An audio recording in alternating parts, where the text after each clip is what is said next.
Another top 15 showdown that we have, Dalton, is number 6 Tennessee at number 15 Oklahoma, 7:30 p.m. Eastern Time on ABC. Storyline for me, and you'll get into it in just a second, Dalton.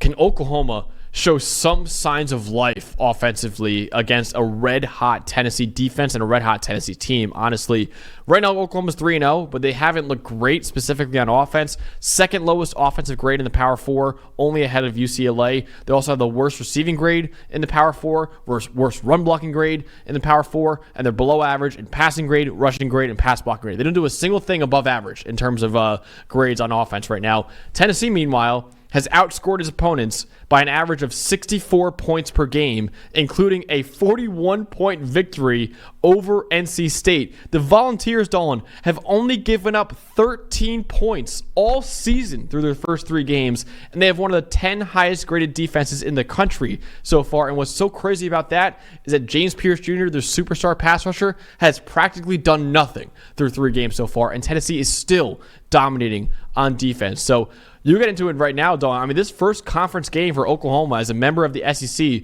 will show just how much concern there should be for this offense. Yeah, and look, if you're going to join the SEC and play in it every year, you better be good in the trenches. And Oklahoma's struggling right now. It's a combination of ineffectiveness and a lot of injuries. I mean, they lose Branson Hickman 10 snaps into the season. They've got injuries left and right on their offensive line. You've talked about the injuries to their receiving core as well. But right now, Oklahoma has the lowest graded offensive line in the Power 5, which is shocking. And we knew it was a new unit with 5 new starters, but it got derailed quickly. Last week against Tulane, only one of their 5 preseason projected starters was playing the position they started in week 1.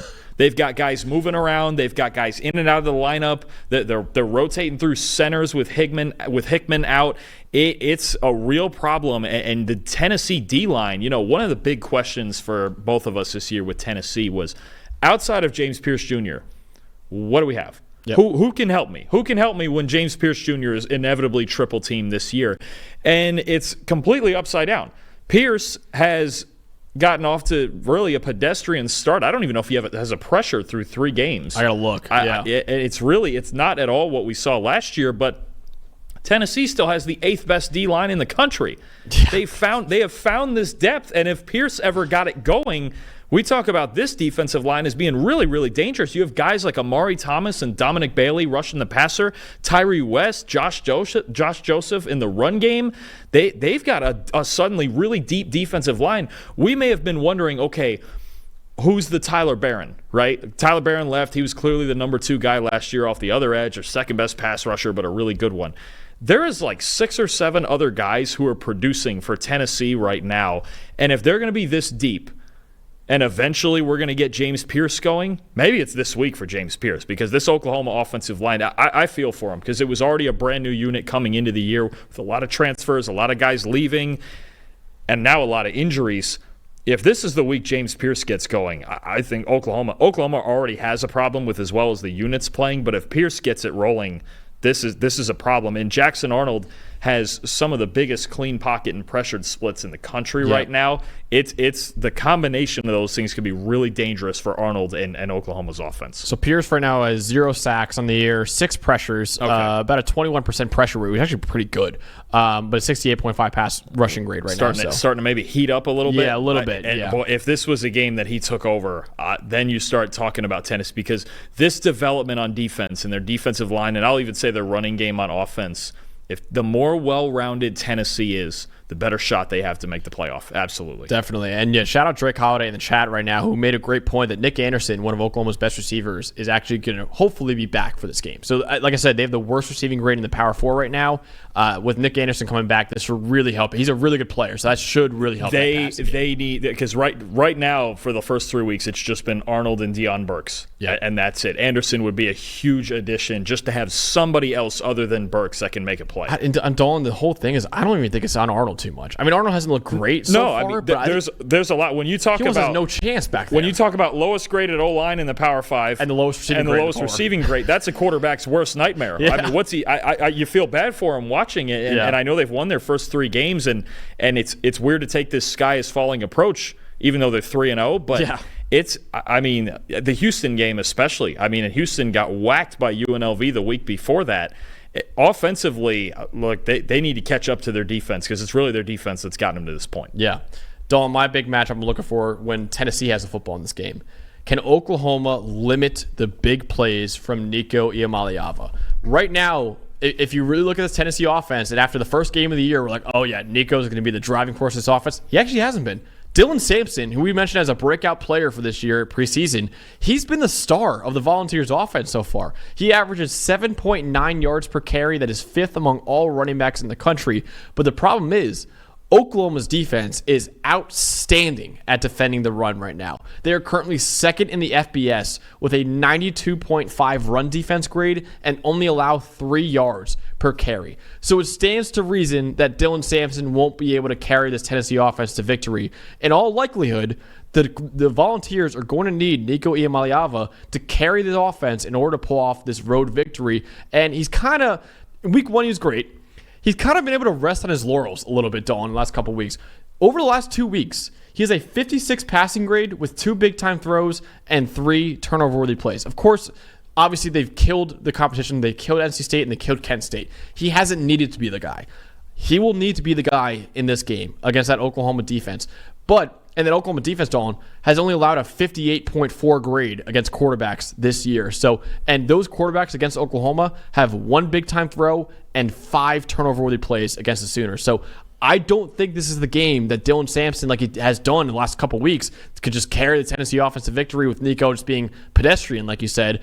I think Nico's got to step up in this game, and he's going to have to be the star player of this Tennessee offense in order for them to win this game. It's a double-edged sword, and I think, I'll tell you what, Danny Stutzman chasing down Dylan Sampson is going to be fun to watch, right? Stutzman's going to have a huge role in this game, but I think it's the double-edged sword with Tennessee right now, where they've dominated these first 3 games, and they haven't all played their best football. And you think about it, I mean, you go, Iamaleava's been decent these last 2 weeks. And Pierce has done nothing. The 2 biggest names on their team have not done a whole lot through 3 weeks. And they're winning by 63 points a game. And they're winning by a whole lot every week. So this is a matchup for Oklahoma.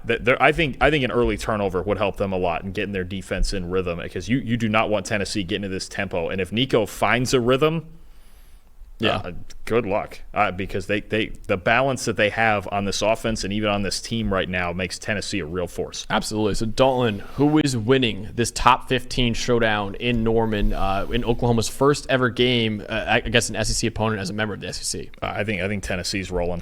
Yeah. I think Oklahoma has a lot of problems on offense that you don't fix in 1 week, and you don't fix it in 1 week against a team like this that's playing like this. And I know Nico, it's a big moment. It's the biggest moment so far for him in his career at Oklahoma. Big game, night game, right? Yep. 7 o'clock, 8 o'clock, something like that.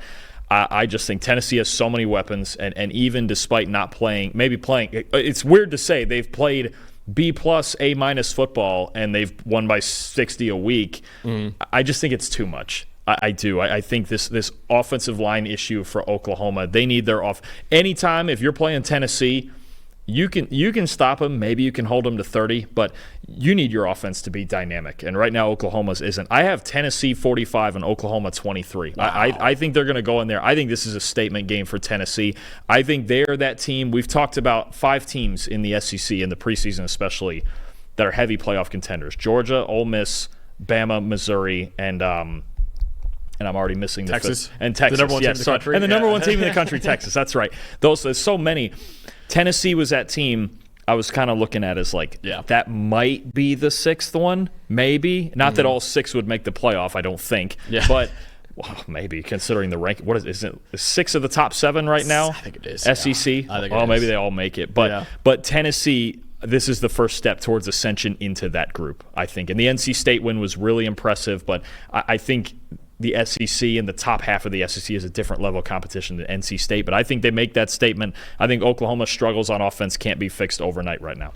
I'm with you. I think Tennessee's going to roll in this game as well. I don't think it's going to be a 22-point game. I have it actually half that. I have it as an 11-point game. I got Tennessee winning this game 31-20. I think that Oklahoma offense I have serious questions about right now. And this is not the defense that you're going to get right against, right? With that Tennessee defense playing as well as they have. So that offense is going to struggle to find their footing once again, and Nico Iamaleava makes enough plays for Tennessee to pull off their 2nd-ranked win of the season if they beat Oklahoma in this game, Dawn. And I want to shout out Trick or Treat 123 in the chat right now. Great point. Josh Heupel revenge game. Josh Heupel was the Oklahoma offensive coordinator about 9 years ago, and he got fired. And I think he's got something up his sleeve now. So if Tennessee, you might be right. If Tennessee gets out to a big lead in this game, he's going to keep that foot on the gas and try to embarrass his former employer. I get your margin. I'm a little surprised you went. That feels like a low score to me. 31 feels a little low for me for Tennessee after they put up 51 on NC State. I think I don't mind a 10-11 point margin, but I like the Oklahoma defense. That's it is a good unit. Yeah. It's the main reason they're 3-0 along with Deion Burks, he's had a great start. So I mean, it's tough. Do we have Eli on here? Does Eli want to tell us? Does Eli want to tell us about his Volunteers? How's he feeling going into this? Feeling pretty good. I'm excited. Gonna need Nico to step up. That was kind of my key to the game is. If Nico can return back to week 1 form, I feel really good about it. What's the final score, Eli? Final score, I don't know what the over under is. I like Tennessee -7. I think they cover. I'm gonna go. It's 57.5 is the over under. Okay. So I'm gonna go Tennessee 33, and I will go Oklahoma 24. 33-24. That's close. Going right at it. I respect it. He's attacking the over/under. He went from Tennessee by 1 million against NC State, which actually came true. He was right about that. Yeah, so now he's being a little more cautious. All right, 9-point game. He might be onto something. There's still got a young quarterback. First road environment like that. We'll see where it goes.